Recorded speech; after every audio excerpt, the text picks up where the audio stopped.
Browns did not have a good weekend. Chargers handled them pretty easily down on the lakefront, Huntington Bank Field. They now fall to 2-7. Tony Rizzo, longtime ESPN Cleveland sports personality, talking about what he saw in the Browns' loss to the Chargers. The Browns weren't, I won't say out-coached. They were out-game planned tremendously. No one open. No one. Nobody open.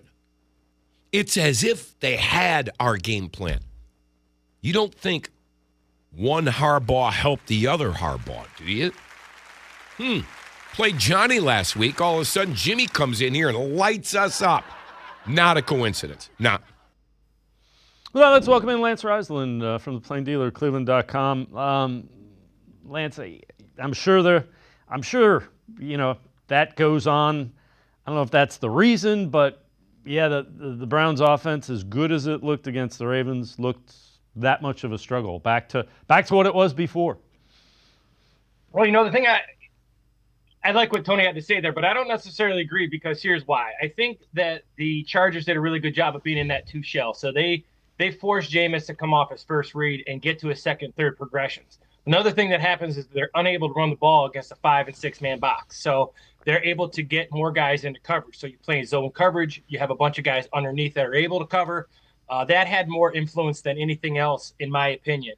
The ability, Jameis is really, really good right now when he gets one high hat and he gets man coverage, because then the read becomes automatic. What he's seeing right now, he's seeing zone coverage, which is forcing him to get to a second, third progression. And it's, again, no running game, right? So the no running game is what causes those second, third long situations that are very, very tough on an offense. So I don't think it necessarily had to do with knowing the scouting report. It has to do with they can't run the ball right now, and it's a struggle when they can't run the ball at all. Well, and you mentioned against light boxes. That's the concerning part of it. It wasn't like they were putting 8 men in the box. They were stopping, Nick Chubb with most of that offensive line there with lighter boxes. Well, and Jameis likes to throw the ball deep. So what they did is they played that two shell and they made him keep everything underneath. Now, I think Jameis can do a really good job with that, but you saw his feet get a little bit antsy. There's a number of times in the pocket where he left the pocket and he didn't need to. And that's because his first and second progression were covered. And they're covered because generally he likes to work top to bottom. He likes to work those high lows. He likes to take shots.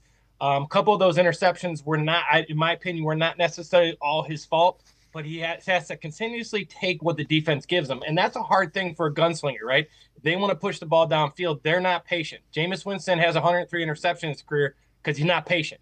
You get what you get with Jameis. You're going to get tons of yards, tons of touchdowns, tons of really good play, but he's going to make some interceptions. And those interceptions sometimes are touchdowns. So, it is what it is, but, you get what you get. I don't think anybody's shocked what they get out of Jameis Winston.